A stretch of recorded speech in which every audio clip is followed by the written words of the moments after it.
pengukuhan pengurus pejuang Bunda Pertiwi yang akan dipimpin langsung oleh Bapak Mayor Jenderal TNI Purnawirawan Mustafa. Kepada Bapak kami persilakan diberikan secara simbolis kepada Ketua Umum terpilih.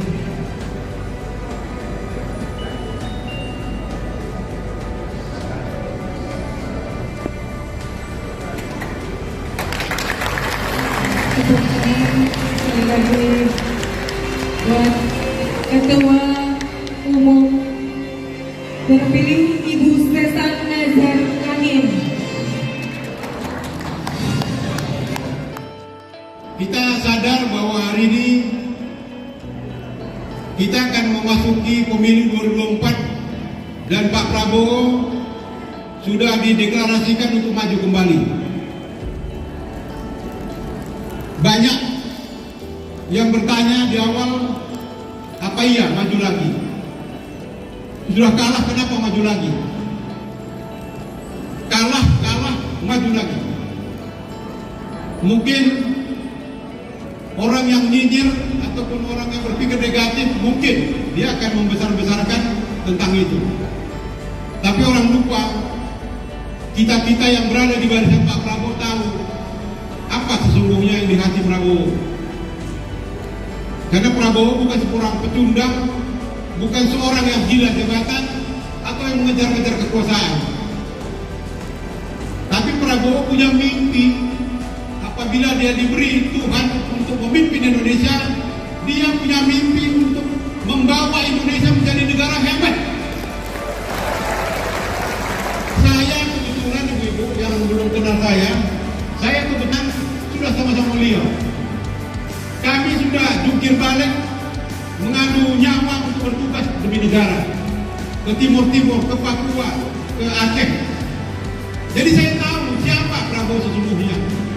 Dia bertaruh nyawa untuk negara dan bangsanya, untuk anak buahnya. Padahal dia waktu masih aktif menantu seorang presiden. Dia kalau mau enak-enak bukan bisa. Tapi Prabowo nggak mau. Kami sama-sama di lapangan di timur-timur, sama-sama pembebasan sandera seperti tadi yang digambarkan dalam profil beliau. Itulah Prabowo.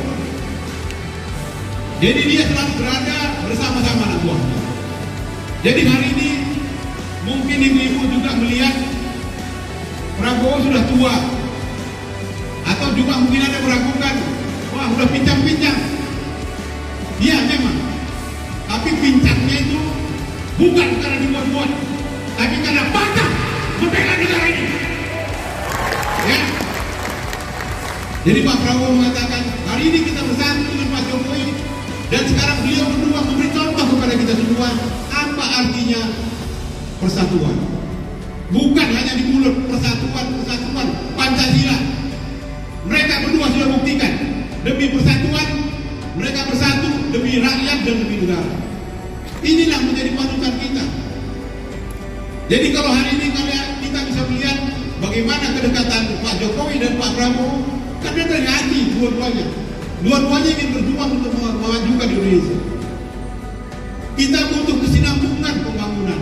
Nggak mungkin tiap 5 tahun dipenggal-penggal, nanti berubah lagi. Tidak mungkin. Kita harus menghargai semua karya dari pendahulu-pendahulu kita. Maka Pak Prabowo bilang kita harus lanjutkan. Pak Jokowi sudah membuat suatu program yang sangat menyentuh rakyat tentang keadilan sosial. Bikin program kartu sehat, kartu pintar. Ada program macam-macam untuk di desa. Itu adalah Pancasila. Tetapi kita juga harus mengejar ketertinggalan kita di bidang sumber daya manusia, di dalam pembangunan yang lain. Maka dalam pembangunan ekonomi, Pak Jokowi mengatakan kita harus membuat program tidak boleh lagi menjual bahan baku mentah di luar, harus diolah di dalam. Supaya apa? Supaya nilai tambahnya makin besar. Kalau bahan mentah kita jual nilai 10, setelah jadi bahan yang lebih baik, dia bisa nilainya jadi 20-30. Inilah yang harus kita pahami. Dan ibu-ibu sekalian yang sekarang sudah berada di barisan Pak Prabowo, mari kita berjuang. Mungkin dalam 2-3 hari ke depan beliau akan dideklarasikan pasangannya. Kalian mungkin ibu-ibu sudah melihat di televisi, salah satu kandidat itu adalah wali kota Solo. Mungkin banyak orang mempertanyakan, tapi kita harus yakin kepada pemimpin kita atas semua keputusan dan yang akan diambil. Kita butuh kesinambungan, kita bukan butuh konflik, kita bukan butuh perpecahan, kita butuh persatuan. Tidak mungkin kita membangun negara ini kalau kita ribut terus, atau berkonflik terus, atau antara pemimpinnya dengan pemimpinnya ribut terus. Jadi contoh ini yang harus kita jalankan, harus kita lihat, sampaikan ke rakyat.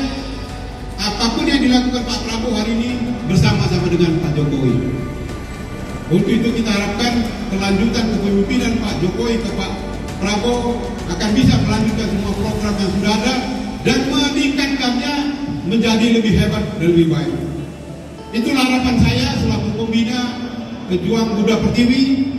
Sekali lagi selamat bergabung kepada ibu-ibu sekalian, kepada adik-adik yang masih muda-muda. Ingat bahwa peran perempuan dalam kontestasi politik ini akan sangat besar. Jumlah perempuan dengan laki-laki sekarang ini hampir 50-50, 50%. Untuk itu kita butuh pendidikan politik bagi ibu-ibu, bagi emak-emak, bagi putri-putri kita, agar mereka tidak salah memilih atau asal pilih atau tidak mau tahu apa yang dipilih.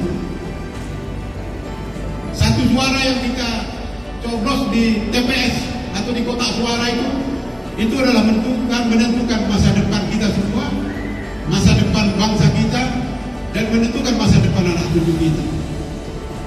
Inilah harapan kita. Maka dengan kehadiran ibu-ibu semua di barisan pejuang Buddha Pertiwi akan makin menguatkan akar rumput atau di tingkat bawah semua relawan kita. Mari kita song-song pemilu dengan gembira, dengan sukacita, tapi kita harus bersatu, bersemangat, tanpa harus menjelekkan pihak lain. Pak Prabowo mengatakan tidak usah. Ya. Beliau sekarang mengajak kita biar dipitnah, dibully atau apapun, kita cukup jogetin saja. Jadi kalau ada yang meledek, udahlah, biarkan saja. Mereka mungkin belum sadar saja bahwa kita semua adalah anak bangsa.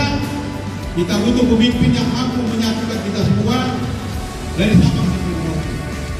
Inilah harapan saya. Mudah-mudahan dengan hadirnya ibu-ibu ini akan membangkitkan kembali semangat emak-emak yang pernah menjadi ikon politik di 2019.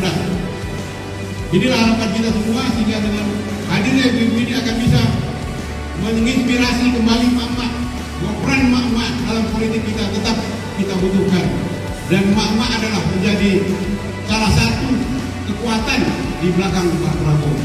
Demikian, terima kasih. Saya akhiri, wabillahi taufiq wal hidayah. Wassalamualaikum warahmatullahi wabarakatuh.